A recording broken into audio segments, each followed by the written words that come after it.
Amazonas é uma homenagem à tribo de mulheres guerreiras que lutaram contra a primeira expedição europeia que atravessou o Grande Rio, comandada por Francisco Orellana. O relato desse acontecimento nos foi legado por uma carta de Frei Carvajal aos reis de Espanha. Esta é a maneira del Brasil, adentro de un violento diamante, toda la transparencia de la tierra se materializa sobre mi frente, apenas si se mueve la bordada verdura, el rumoroso cinto de la selva. Conta ele que 3 dias após atravessarem a boca de um rio escuro, encontraram índios que disseram estar sujeitos a uma tribo de mulheres e que no dia 24 de junho de 1542 chegaram então ao domínio das Amazonas. Como os índios daquela região apresentassem aspecto pouco amistoso, Orellana deu ordem para atirar, como demonstração de força. Porém, a menos de 1 légua, surgiram muitos índios nas 2 margens, tendo à frente como comandantes mulheres guerreiras, travando-se assim uma grande batalha. Carvajal disse que elas eram em número de 10 ou 12 e lutavam tão corajosamente que os índios não ousavam recuar, e mesmo com muitas perdas no grupo, só se deram por vencidos quando 7 ou 8 delas foram mortas. Ele as descreveu como mulheres claras, altas e robustas, com cabelos compridos, trançados e enrolados em volta da cabeça, que estavam nuas somente com as partes cobertas, tendo arcos e flechas nas mãos.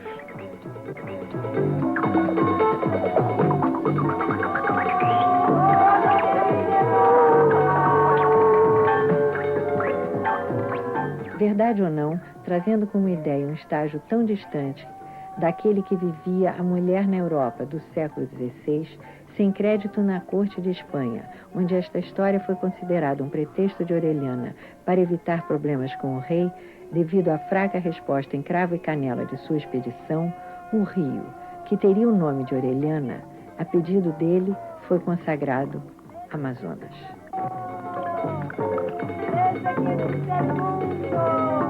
Amazona vem do grego Amazon, Mazon, seios, e a, prefixo de negação. Segundo os gregos, as Amazonas amputavam o seio para melhor usarem as armas, ou ainda para ofertá-los à grande deusa Artemis de Éfeso, que se cobria com um manto de seios.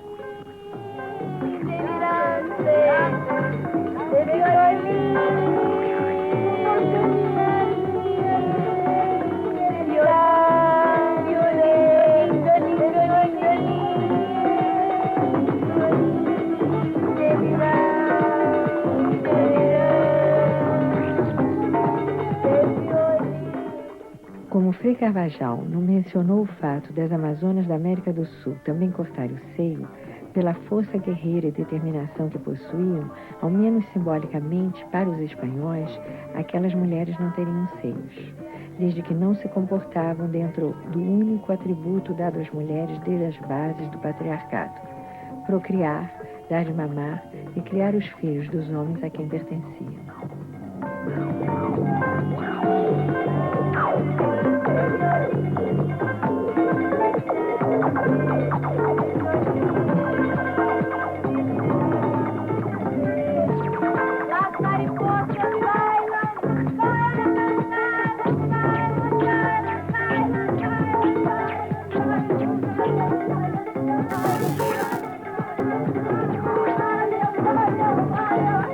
Segundo Johann Jakob Backhofen, historiador suíço do século XIX, o matriarcado, força política e social que resulta da maternidade como princípio, era o governo da mulher, a ginecocracia, supremacia expressa não só na organização social, como também religiosa.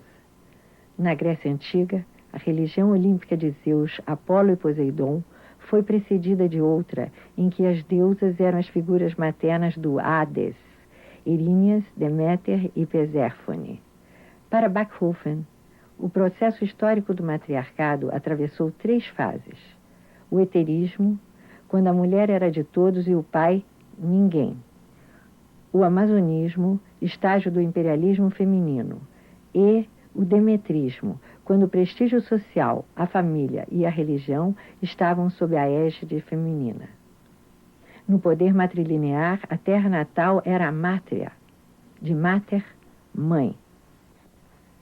Nos tempos modernos, estes estágios ginecocráticos, como todos os mitos de poder feminino, restam armazenados no inconsciente, sendo interpretados como fases psíquicas e não como fato histórico-social.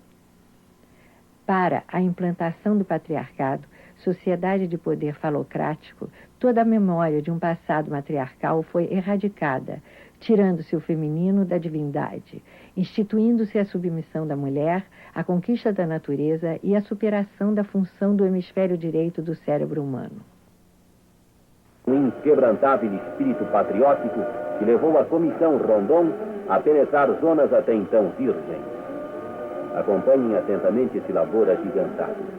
Conseguirão suportar a fadiga? Nessas paragens solitárias a milhares de quilômetros de qualquer centro civilizado, estes homens bastam-se a si próprios, vencendo onde qualquer outro de têmpera diversa pereceria.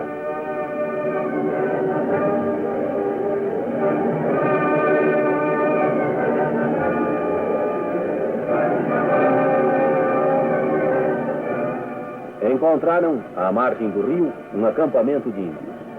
Só uns macacos montam guarda, pois que os silvícolas sumiram-se no recesso da mata.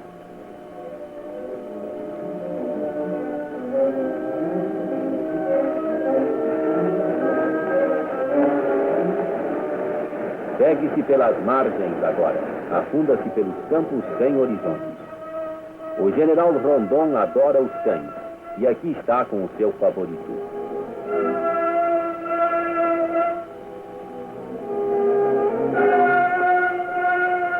Anterior à estrutura judaico-cristã, a primeira companheira de Adão é Lilith, citada nas antigas escrituras, no livro do Esplendor. Mulher com vontade e desejo que não se deixava dominar por Adão. Como isso não agradava ao pai e à lei do patriarcado nascente, Lilith foi expulsa para o espaço dos demônios. No Gênesis 2 que surgiu Eva, feita da costela de Adão e à sua semelhança, contida e submissa. Ela é a mãe dos homens. E ao filho cabia se separar da mãe, partindo então para a conquista do feminino, natureza e mulher. Foi a consciência desse homem, afastado do seu meio natural, dividido no eu maiúsculo e na sua própria pessoa, complexidade orgânica, ameaçadora, considerada território do diabo, que foi dado o governo do mundo.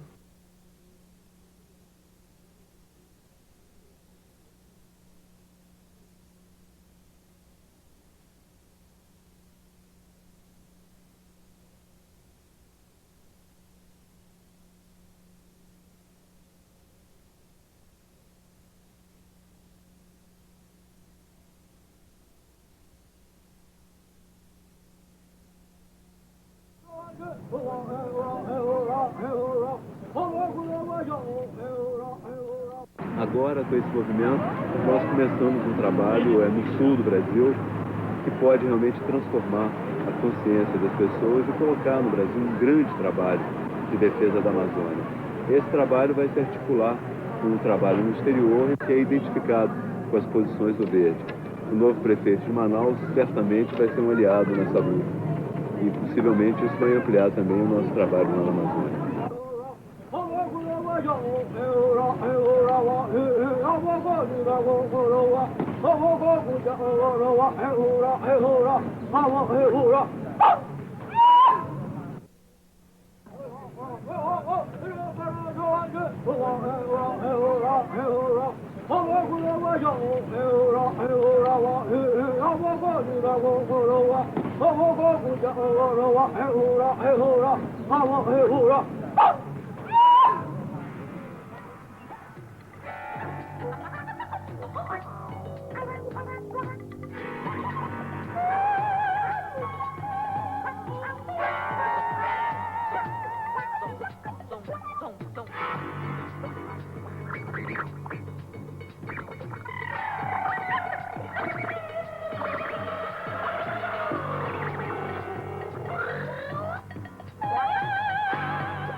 mais verdes aqui do Rio de Janeiro estamos organizando um movimento de solidariedade com os povos da floresta amazônica. E nós entendemos que a nossa luta é a deles, e a deles é a nossa. Je crois que c'est très important la solidarité de nos amis français et européens en général pour notre lutte, pour la défense de la forêt amazonique. Parce que dans 15 ans, si la destruction continue dans le rythme qu'elle a en ce moment, il n'y aura plus d'Amazonie. Meus amigos, eu sou um artista brasileiro, filho da Amazônia. Nasci na grande Amazônia, em Belém do Pará. E estou me entregando a este movimento, que é um movimento que os cariocas todos abraçam e que o Brasil todo tem que abraçar, porque é um movimento que vai unir o Brasil ao mundo inteiro, na esperança de que a gente possa salvar este pedaço de mundo verde, que é a Amazônia, e que equilibra todo este nosso universo que forma a Terra. Por isso eu estou muito feliz de hoje participar e dizer para os meus amigos lá fora de que nós vamos defender esse pedaço de chão, essa terra amazônica, até onde pudermos. Um abraço. A minha situação, a minha vida, o meu sol, a minha lua, a minha terra, a minha água, a minha estrela. O mundo desencantado, nesse mundo, os povos indígenas, no Brasil, como no mundo inteiro, é importante que o índio é aquilo que é bom, que tem consciência. O índio é aquele que pensa no mundo, e o mundo hoje está tão contaminado. O mundo hoje está todo com ganância. Eu peço que todos levem o conhecimento de toda a população do mundo inteiro nessa luta indígena, que o índio sempre foi o primeiro habitante da terra e hoje vive lutando pela sobrevivência. A cor da minha carne, a cor da minha terra, a cor do meu sangue, a cor do meu povo. Eu estava ouvindo há pouco tempo o depoimento de um índio, e como membro do Conselho Nacional Estrangeiro, eu acho que hoje existe uma necessidade muito grande de se defender a Amazônia. Os grandes defensores da Amazônia são todos índios, e hoje também é extinguido. Hoje se organiza alianças dos povos da floresta da Amazônia. A Amazônia está ameaçada pela política de especulação e destruição. Existe hoje uma ameaça de genocídio aos povos da floresta da Amazônia. A Amazônia hoje precisa do apoio de todos os segmentos da sociedade brasileira, mas isso não basta, porque nós precisamos também do apoio da comunidade internacional. Esse apoio é que vai nos garantir a nossa salvação e o futuro dos povos da floresta amazônica.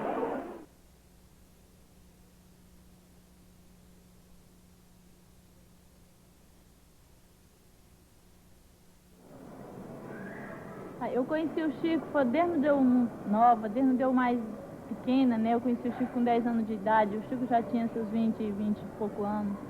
E daí, quando a gente se conheceu, conheci ele no Seringal, eu morava no Seringal, toda a vida eu morei no Seringal. E daí, depois de muito tempo que ele saiu para a cidade, ajudou a fundar o Sindicato de Brasileia, depois foi eleito a vereador pelo PMDB, em seguida foi para Chapuri e foi presidente do sindicato. Quando a gente se encontrou novamente, aí a gente resolveu se casar e passamos a morar juntos. Esse foi o dia em que eu conheci Chico Mendes. Era dia 14 de junho de 1987.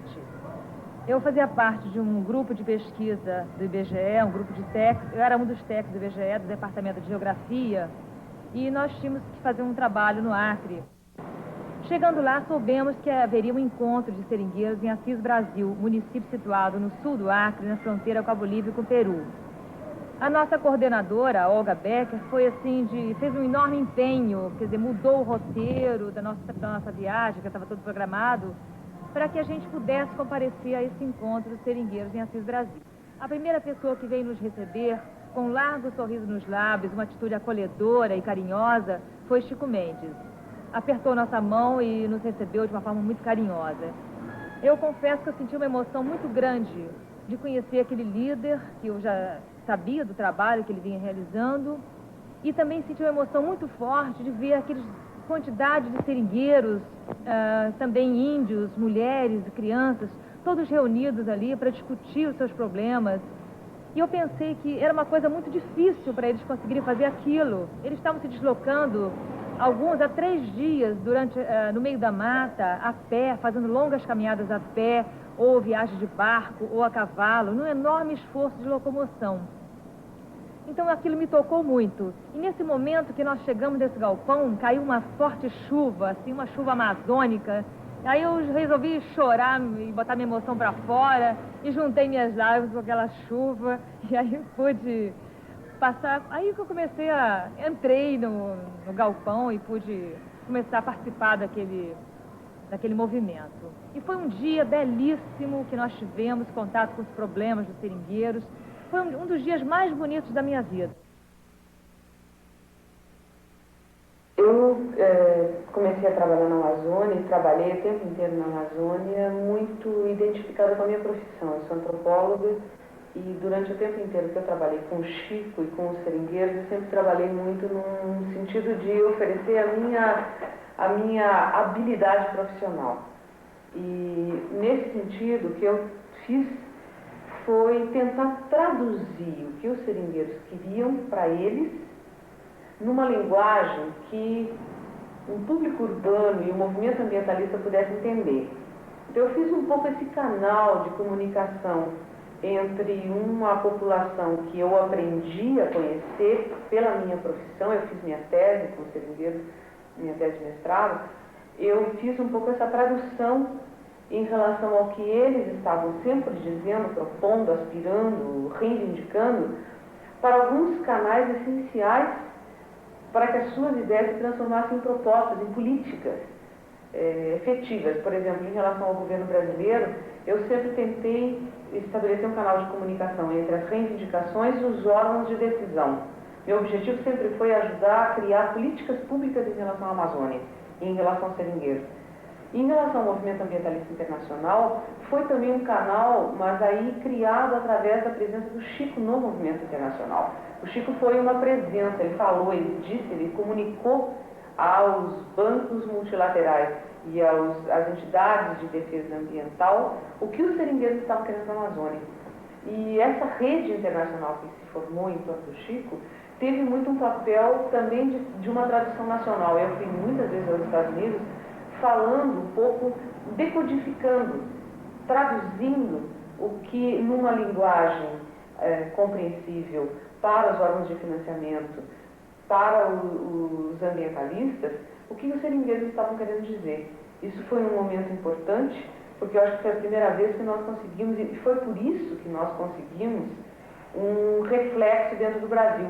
Foi porque nós utilizamos a linguagem internacional, que é a linguagem que o governo brasileiro entende. Quer dizer, nós fomos falar fora do Brasil aquilo que o governo brasileiro deveria entender. Nós fomos falar a linguagem dos banqueiros, ou seja, se não tem dinheiro, se os projetos não cuidarem das reservas extrativistas, dos seringueiros, das populações indígenas, se o Brasil não prestar atenção nisso, não vai ter dinheiro. E aí a minha vida com o Chico foi o seguinte, logo a gente depois que casou, a gente teve filhos, né? Eu tive filhos, e daí a gente amava muito as crianças, e o Chico nunca aceitou que outra pessoa tomasse conta, cuidar das crianças, a não ser eu. Ele acha que eu era a pessoa que realmente dava o que as crianças precisavam. E nessa vida eu não entrei no movimento, muito embora eu apoiava o Chico, a luta do Chico, e achava que era muito importante, tal. E a partir daí surgiu esse contato nosso com o Chico Mendes e com os seringueiros. E nós nos colocamos assim como aliados a eles e nos prontificamos a colaborar nessa luta que nós achamos tão importante. E viemos para o Rio com essa sensação assim, de que tinha alguma coisa presa lá, entendeu? Que nós tínhamos que continuar ajudando e fazendo alguma coisa, porque nosso trabalho não era um trabalho que ia só lá coletar informação, fazer um relatório e botar na gaveta. A gente, dessa vez, a gente se envolveu e achava que a coisa tinha uma continuidade. Tá bom, pode sair. Pode falar. Essa foto revela o momento que nós estivemos juntos lá. Nós viajamos, a equipe, com o Chico Mendes, durante 2 dias.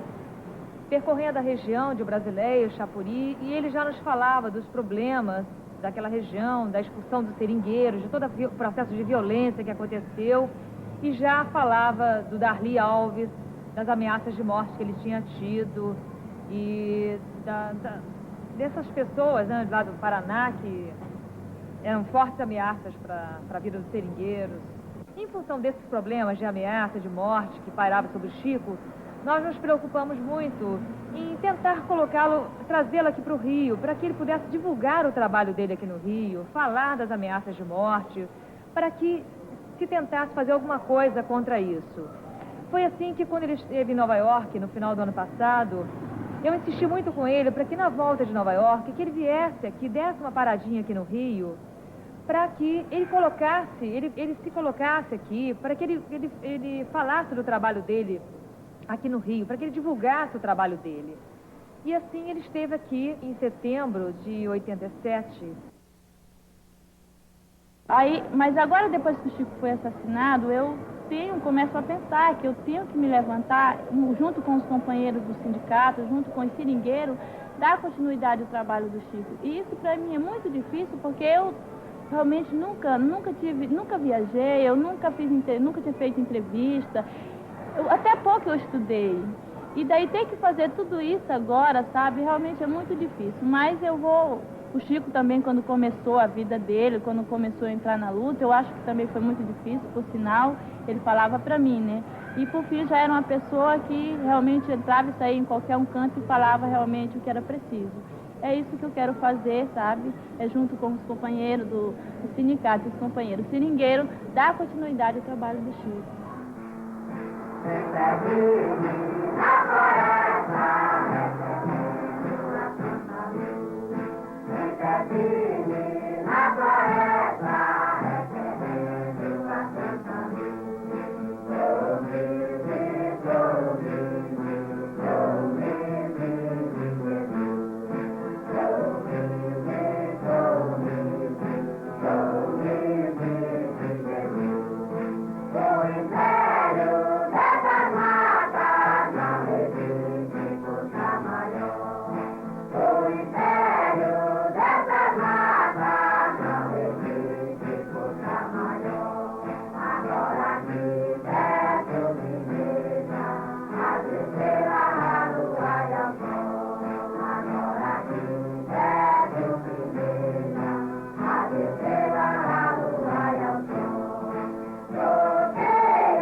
O índio é uma criatura alegre, que vive numa cultura sólida, uma cultura de respeito, se dá o luxo de não ter chefe.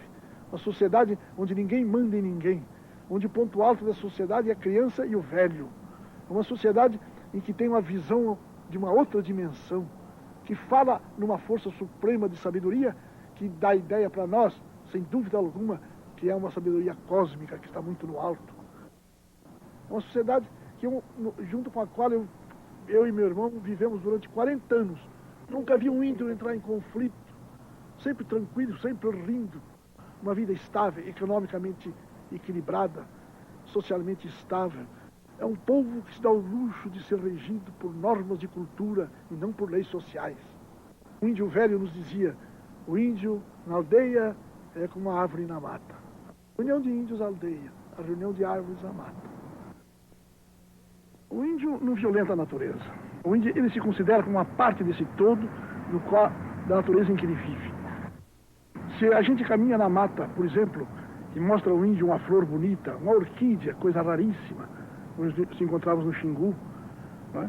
Uma orquídea bonita, se diz, olha que coisa linda. Ele disse, aquilo, o que é aquilo? Eu falei, uma flor bonita, rapaz. Você não acha bonita? Não. Então se diz, o índio não tem senso de beleza? Não, tem senso de beleza. Acontece que a flor, a mata, o bicho, o córrego, o rio, a cachoeira, tudo faz parte do mesmo mundo do índio.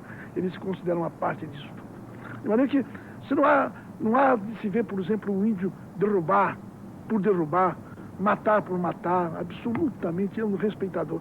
O índio é um defensor da natureza. Porém, diferente das culturas que dignificam a natureza, nossa tradição degradando-a polarizou o homem em espírito e matéria, mente e corpo, dominador e dominado, ganhando assim o poder de organizar, conquistar e ordenar a natureza. A eternidade se distancia, tornando-se uma ideia abstrata, desde que só pode ser percebida se identificada com a natureza, onde tudo simplesmente é. A felicidade, perseguida no ato heróico de vencer o mal e a dor. O amor sexual, estado intenso e dramático pelo qual o homem entra em união com algo fora de si, não sendo integrado à filosofia, à experiência espiritual e nem mesmo à arte, tornou-se um problema perturbador, sendo o objeto do amor menos importante do que estar amando. E foi com essa ideia que dominou-se a Terra por muito tempo. Hoje, porém, os tempos são de mudança. Nossa própria sobrevivência está ameaçada.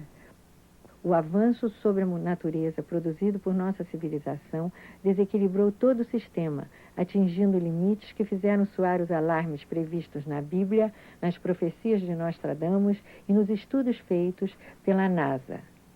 Mulheres e homens reclamam, estes porque, mesmo com todo o poder que conquistaram, não estão felizes. No campo psicológico, a busca do feminino manifesta-se cada vez mais. Cresce o interesse pela ecologia. Volta a atuar o hemisfério direito do cérebro humano. Durante as últimas décadas, foi estabelecida controvérsias que geraram alteração das sagradas escrituras dos cristãos. O esclarecimento do equívoco bíblico é necessário para apoiar a ampliação do universo sombrio da alma feminina do mundo. Entrelaçando-se ao masculino, o feminino volta hoje ao governo do mundo, gerando a existência global, a Terra como um todo. Em 1989, se comemora 200 anos da Revolução Francesa. Em 1989, essa árvore aqui, brasileira, chamada tamboril, comemora 25 anos. Durante esses 200 anos, desde a Revolução Francesa, nós no Brasil poderíamos ter produzido, como criamos essa daqui, que plantamos, 8 árvores. Já os suecos e os canadenses, apenas 2, porque para produzir uma árvore desse porte madura na Suécia ou no Canadá, foi necessário 100 ou 110 anos. Em 1972, quando o governo lançou a Transamazônica, o governo também resolveu apoiar um projeto que eu fiz, que era criar uma pequena cidade laboratório dentro da floresta para estudar formas racionais, não predatórias, de produção dentro da floresta amazônica.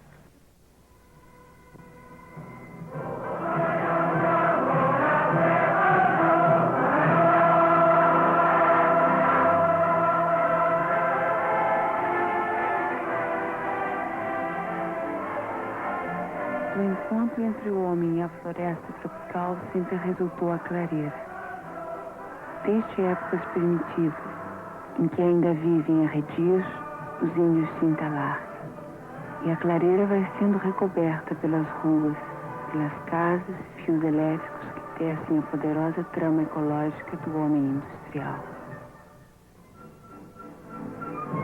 Explorar racionalmente os recursos naturais desta floresta virgem, evitando sua destruição, se tornou, por decisão do ministro do Planejamento, imediatamente apoiada pelo presidente da República, um objetivo nacional. Assim foi planejada a construção de uma base científica e tecnológica com emprego de aviões militares dentro da floresta. Pessoas capazes avaliarão o capital natural existente nas zonas de influência desse forte científico e tecnológico plantado numa nova fronteira.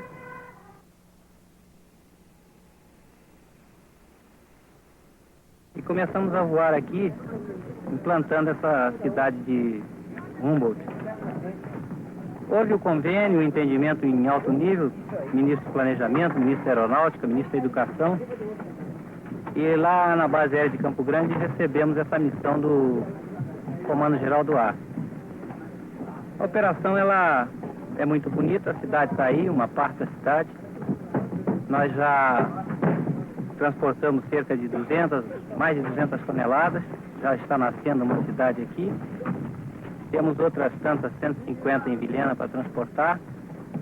Época das chuvas, mas temos conseguido, através desse avião maravilhoso que é o Búfalo, cumprir a missão conforme nos foi determinada pelos escalões superiores.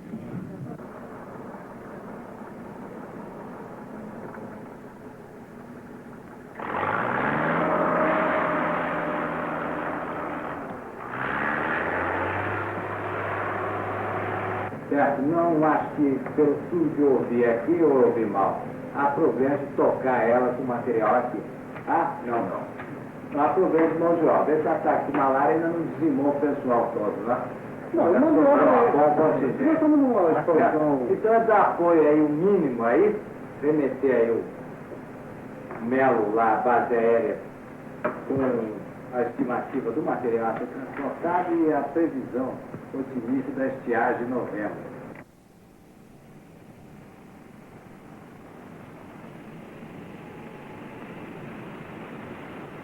Tudo que se fizer na Amazônia é experiência. A maior experiência que se fez no sentido de racionalizar a exploração de uma área, principalmente de área de floresta, foi feita em Aripuanã. E partiu isso de um estudo da cidade de Humboldt, da Universidade de Mato Grosso. Aqui nós tínhamos uma perspectiva fabulosa, se nós tivéssemos levado à frente aquilo. Mas, infelizmente, no Brasil, essas coisas mostram, todo mundo aplaude, todo mundo acha formidável. Eu me lembro até que naquela época o Japão estava interessadíssimo no problema da nossa ecologia. Já se falava em ecologia. Hoje a ecologia agora passou a ser assunto de grupo escolar. Mas, na verdade, se nós tivéssemos aceito os ensinamentos e a experiência de Humboldt, a coisa teria sido completamente diferente. Hoje acontece uma coisa semelhante àquela época. O governo extremamente sensível à opinião pública internacional, preocupada com a opinião americana, europeia, preocupada com o Banco Mundial, com o FMI, mas também, como naquela época, esquece o fundamental, que é nós desenvolvermos no Brasil toda essa economia ecológica de manejo racional de florestas, de conservar as florestas nativas do Brasil com tecnologia e atividade humana. Quer dizer, das duas épocas, primeiro, a que não se considerava o valor da opinião pública internacional, e desta época, que consideramos muito o valor da opinião pública internacional, nenhuma das duas épocas ainda nós conseguimos atenção para o problema central da conservação das florestas do Brasil e, sobretudo, da floresta amazônica, que é desenvolver uma capacidade do nosso povo de explorar racionalmente, propagar florestas, criar berçários de floresta, maternidade de floresta e hospitais de floresta no nosso país.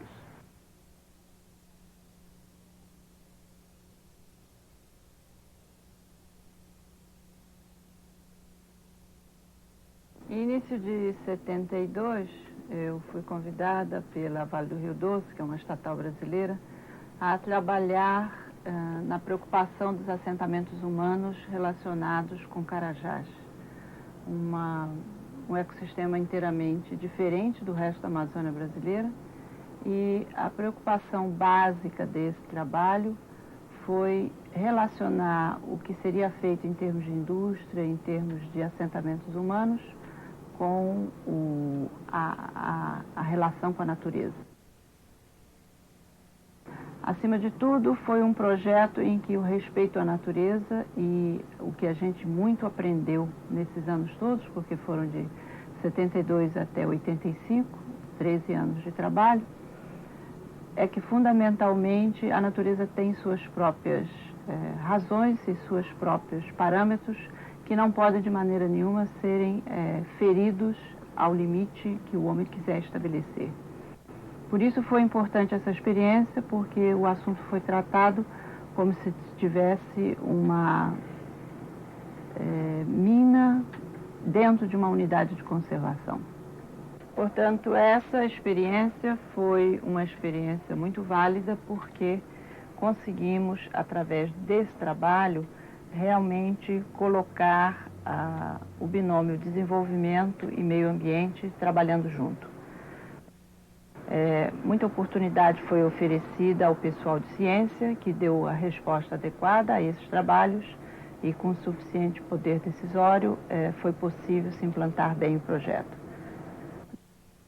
Bem mais tarde, já agora na década de 80, eu comecei a trabalhar no resto da Amazônia através de trabalhos com floresta tropical do resto da América Latina. Em relação à Amazônia brasileira, o interessante é colocar-se que, além dos problemas de impacto físico, nós teremos que lembrar sempre da parte social, porque essa Amazônia não é uma Amazônia vazia, como foi dito e vendido muito tempo, porque as populações que vivem da floresta, como os seringueiros e os próprios índios, são os responsáveis por essa ocupação há mais de 4 séculos. E no caso brasileiro, a gente analisando a parte de subsolo, a parte de quantidade de solos férteis e a própria localização dos índios, pode-se ter clareza porque o assédio tão grande sobre a terra indígena hoje no Brasil. Os índios são tranquilamente aqueles que detêm riquezas de subsolo e riquezas de solos férteis mais preciosos da nossa Amazônia.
Na floresta, as crianças precisam ficar atentas.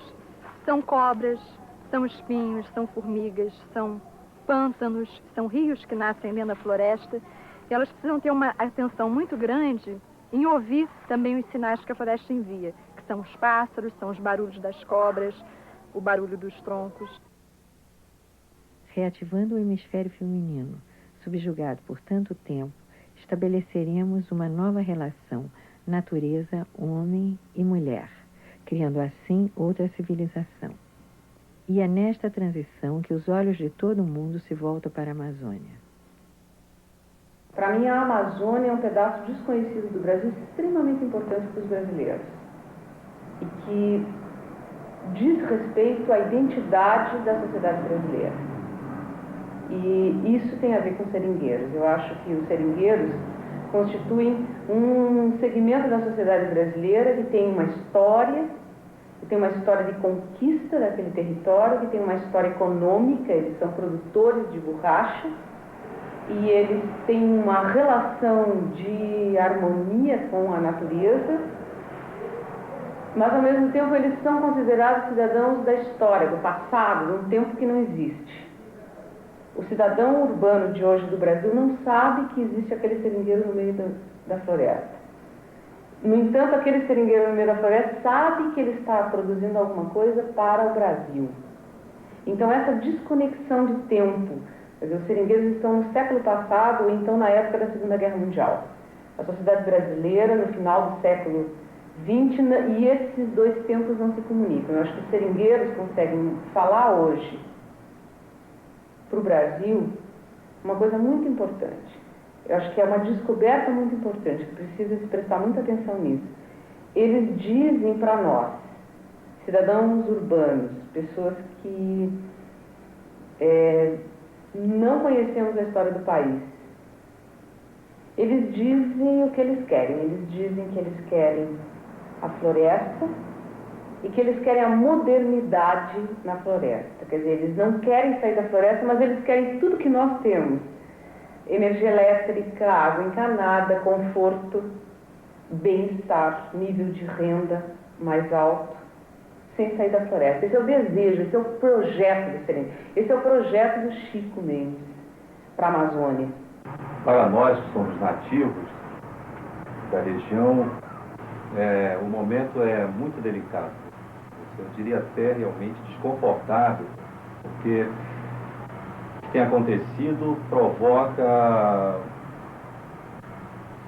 uma relação um pouco desigual, porque estabelecer diálogos, mesmo diálogos com pessoas que estão hoje defendendo a integridade da região, se torna um pouco chato, na medida em que esse diálogo deveria se estabelecer entre uma região que é rica, portanto uma região rica com outras regiões ricas do mundo. Porque estabelecer diálogo sendo uma parte pobre, subdesenvolvida, com a outra parte mais rica, mais avançada, cria desvantagens tremendas, e nós reconhecemos isso, nós já temos experiência nisso, porque na medida em que não há comedimento na exploração, muitas vezes pior do que exploração é a solidariedade, porque atrás dessa solidariedade vem um senso de justiça que imbui essas pessoas que se arrogam a solidariedade, que dificulta também o diálogo para nós. De outro lado, eu acho que é importante hoje o movimento, esse clamor mundial em relação à integridade da região, porque de fato o que vem ocorrendo na região é inclassificável, não é possível, é inadmissível que isso prossiga. Agora, a região amazônica é uma região que tem alguns desafios muito especiais, porque é uma região que está na categoria dessas regiões, digamos, não gosto muito da palavra, mas digamos que ela é uma região da categoria mítica. É uma região que se inscreve na imaginação da humanidade como o Himalaia, as regiões perdidas da Ásia ou como a Polinésia. Só que, ao contrário dessas outras regiões citadas, a Amazônia está inscrita dentro de uma sociedade jovem, uma sociedade nova, que não está estratificada como as outras sociedades que são dominantes, hegemônicas nessas outras regiões. Portanto, essas outras regiões não têm o imperativo da mudança, não têm o desafio do progresso como a região amazônica hoje enfrenta. E nesse sentido é que a região, ela é uma questão brasileira, agora a longo prazo, e que faz parte da verdadeira formação do espírito de brasilidade, faz parte do projeto nacional que nós temos que construir nesse país, é que a região amazônica é uma região que desafia a própria tecnologia e a cultura como nós conhecemos hoje. O Brasil precisa, para ter a Amazônia dentro de sua cultura e de sua sociedade, precisa criar uma tecnologia de clima temperado, uma tecnologia e uma cultura tropical. E para sermos efetivamente brasileiros, nós temos que voltar a estabelecer uma harmonia, a reencontrar os índios no futuro. Porque no futuro, a Amazônia tem apontado isso, para quem sabe observar. Talvez seja o primado nessa terra do índio eletrônico, do índio científico, do índio cientista, dos povos harmonizados pela paz, pela democracia, enfim, por todos esses sonhos, os sonhos utópicos que a humanidade toda percebe. Eu acho que a Amazônia é um dos pontos em que essa discussão mais se torna estimulante.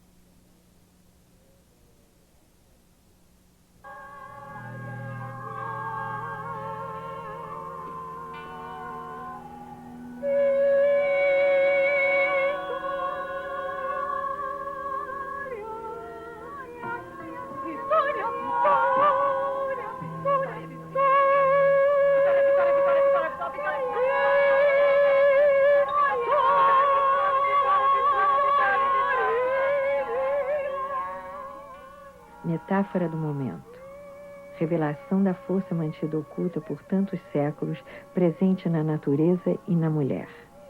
Mátria.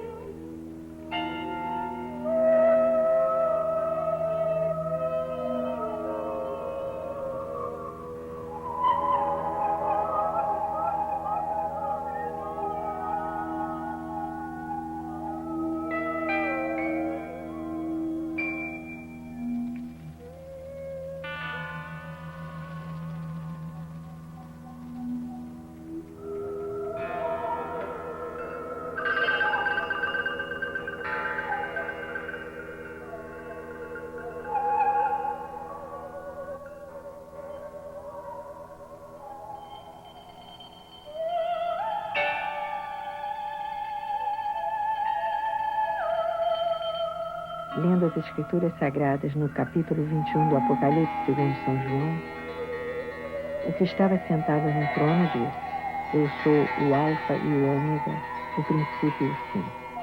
E oferece o paraíso, a natureza em abundância. E não é então a Amazônia o paraíso?